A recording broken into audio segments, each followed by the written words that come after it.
Kaptai lake দূর থেকে দেখলে মনে হয় শান্ত পানি আর পাহাড়ের এক অপরূপ মিলন মেলা।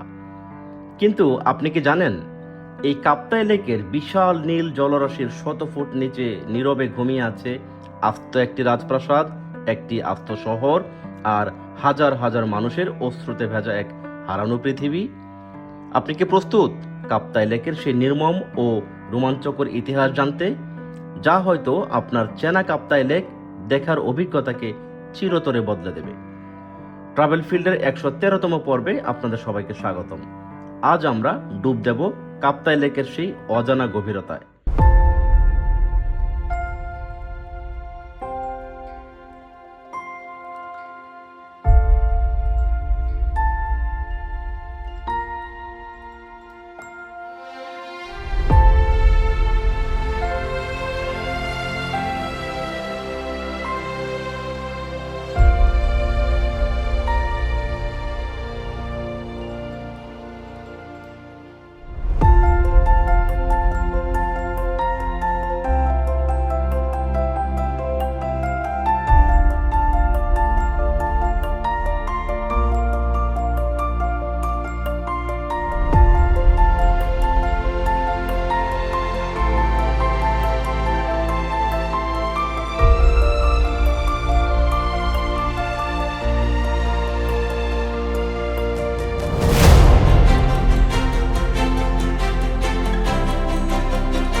বাংলাদেশ তথা দক্ষিণ এশিয়ার সবচেয়ে বড় কৃত্রিম হ্রদ হলো এই কাপ্তাই লেক। রাঙ্গামাটি জেলার মূল আকর্ষণই বলা চলে এই কাপ্তাই লেককে। বর্তমানে এটি পর্যটকদের কাছে একটি অত্যন্ত প্রিয় নাম। ট্রাভেল প্রেমীদের আড্ডা, হাউসবোটের আভিজাত্য, কাপ্তাই লেকের কায়াকিং কিংবা লেকের পাড়ে বসে আদিবাসীদের ঐতিহ্যবাহী খাবার উপভোগ করা, এই সব কিছুর জন্যই পর্যটকরা বারবার ছুটে আসেন কাপ্তাই লেকে। কিন্তু আজকের এই কাপ্তাই লেক যেভাবে আমাদের আনন্দ দেয়, তার পেছনের ইতিহাস কি আদৌ এত আনন্দের ছিল, নাকি এই কাপ্তাই লেক তৈরির পেছনে লুকিয়েছিল বিশাল এক ত্যাগ আর ধ্বংসের গল্প? সময়টা 1956 সাল। তৎকালীন পাকিস্তান সরকার জলবিদ্যুৎ উৎপাদনের উদ্দেশ্যে কর্ণফুলী নদীতে একটি বাঁধ নির্মাণের সিদ্ধান্ত নেয়, আর এই বাঁধের ফলেই সৃষ্টি হয় আজকের বিশাল কাপ্তাই লেক। তবে এই কাপ্তাই লেক তৈরি করতে গিয়ে যা জলের নিচে হারিয়ে যায় তা কল্পনার চেয়েও করুণ। পানির নিচে তলিয়ে যায় প্রায় 54,000 একর কৃষি জমি, যা ছিল ওই অঞ্চলের মোট আবাদি জমির প্রায় 40%। কিন্তু সবচেয়ে বড় আঘাতটি আসে ইতিহাস ও ঐতিহ্যের উপর। কাপ্তাই লেকের পানির নিচে তলিয়ে যায় চাকমা রাজাদের শতাব্দী প্রাচীন ঐতিহাসিক রাজবাড়ি। শুধু তাই নয়, প্রায় 1 লাখেরও বেশি মানুষ নিজেদের ভিটেমাটি হারিয়ে বাস্তুচ্যুত হন। রাতারাতি মানুষের প্রিয় জন্মভূমি পরিণত হয় কাপ্তাই লেকের অতল তলে। শুধু জমি নয়, বহু গ্রাম সম্পূর্ণ পানির নিচে চলে যায়। ভাবুন তো, এক সকালে ঘুম থেকে উঠে কেউ দেখলো তার ক্ষেত নেই, কয়েকদিন পর উঠান নেই, তারপর একদিন পুরো বাড়িটাই নেই। কাপ্তাই লেকের সৌন্দর্যের নিচে তাই লুকিয়ে আছে হাজারো মানুষের নীরব কান্না। ভেবে দেখুন, আজ আপনি কাপ্তাই লেকের যে জায়গায় বসে শান্ত বাতাস উপভোগ করছেন, ঠিক তার কয়েক শত ফুট নিচেই একসময় ছিল মানুষের ঘরবাড়ি, খেলার মাঠ আর এক সমৃদ্ধ রাজপ্রাসাদ। সত্যি কাপ্তাই লেকের নিচে যেন সত্যি সত্যিই ঘুমিয়ে আছে এক হারানো পৃথিবী। অনেকে বলেন, শীতকালে যখন কাপ্তাই লেকের পানি অনেক কমে যায়, তখন লেকের মাঝে কোনো কোনো অংশে সেই পুরনো রাজবাড়ি বা স্থাপনার কিছু অংশ আবছা ভেসে ওঠে, যেন কাপ্তাই লেকের তলদেশ থেকে পুরনো ইতিহাস তার অস্তিত্ব জানান দিতে চায়। কেউ বলেন এখানে ছিল বাজার, কেউ বলেন ওই পানির নিচে ছিল মসজিদ, আবার কেউ বলেন নৌকা নিয়ে গেলে নির্দিষ্ট মৌসুমে নিচে পুরনো কাঠামোর ছায়া দেখা যায়।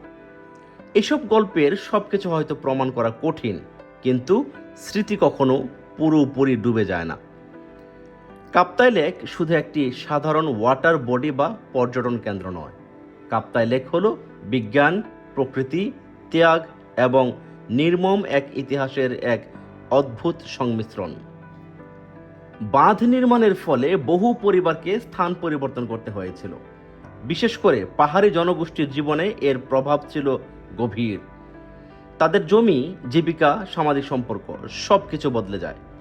একটি বাড়ি হারানো মানে একটি ঘর হারানো নয়, হারিয়ে যায় শৈশবের স্মৃতি, পূর্বপুরুষের কবর, উৎসবের স্থান, পরিচয়ের মাটি। কাপ্তাই লেকের ইতিহাস বুঝতে হলে শুধু পানি দেখতে হবে না, মানুষের চোখও দেখতে হবে। আজ মানুষ এখানে আসে ঘুরতে, ছবি তোলে, ড্রোন ওড়ায়, সূর্যাস্ত দেখে মুগ্ধ হয়, আমরাও মুগ্ধ হই। কিন্তু এই সৌন্দর্যের পেছনে যে ইতিহাস আছে সেটি জানলে কাপ্তাই লেককে নতুনভাবে দেখা যায়। একদিকে উন্নয়ন, অন্যদিকে বিসর্জন, একদিকে বিদ্যুৎ, অন্যদিকে হারানো সম্পদ।